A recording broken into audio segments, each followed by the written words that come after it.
최근 경북 구미의 중학교와 고등학교에서 불법 촬영 사건이 잇따랐습니다. 특히 중학교에서 찍힌 불법 촬영물은 SNS에서 떠돌아 피해를 본 학생이 10명 안팎으로 파악됐습니다. 지난 2019년 N번방 사건 이후 불법 촬영물 유포는 물론 보거나 가지고 있어도 처벌을 받도록 법이 강화됐습니다. 하지만 처벌 수위는 그만큼 따라가지 못하고 있어 대책 마련이 필요합니다. 변예주 기자가 보도합니다.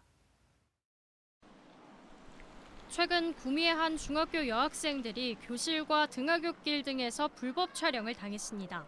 구미의 또 다른 고등학교에서는 남학생이 여교사를 불법 촬영하다 적발됐습니다. 이럴 경우 어떤 법이 적용될까?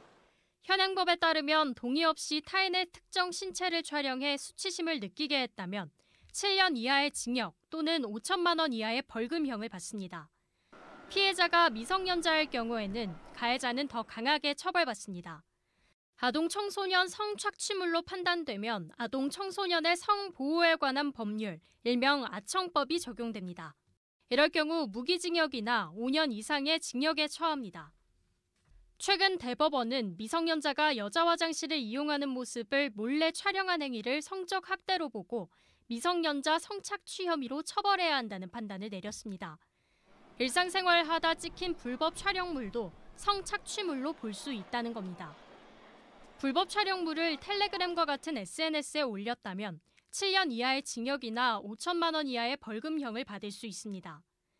N번방 방지법 시행 이전에는 5년 이하의 징역이나 3천만 원 이하의 벌금형에 처해졌는데 이보다 처벌이 강화된 겁니다.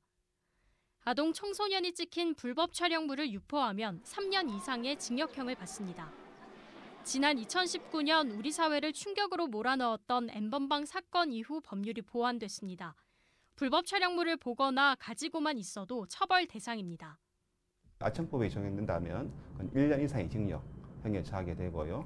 일반 성인의 경우에는 그런 불법적으로 촬영된 것을 내가 보거나 소지하거나 그렇게 하게 되면 3년 이하의 징역, 3천만 원 이하의 벌금형에 처하게 됩니다.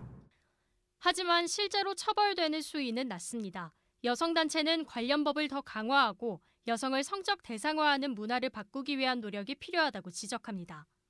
인격을 가진 사람으로 보지 않고 몸만 성적 대상화하여 소비하는 문화가 팽배하고 있는데요. 이런 여성의 몸을 성적 대상으로 소비하는 문화를 바꾸어야 된다고 봅니다.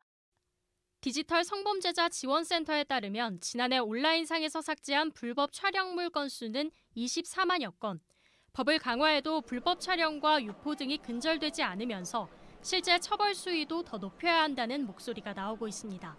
MBC 뉴스 변예주입니다.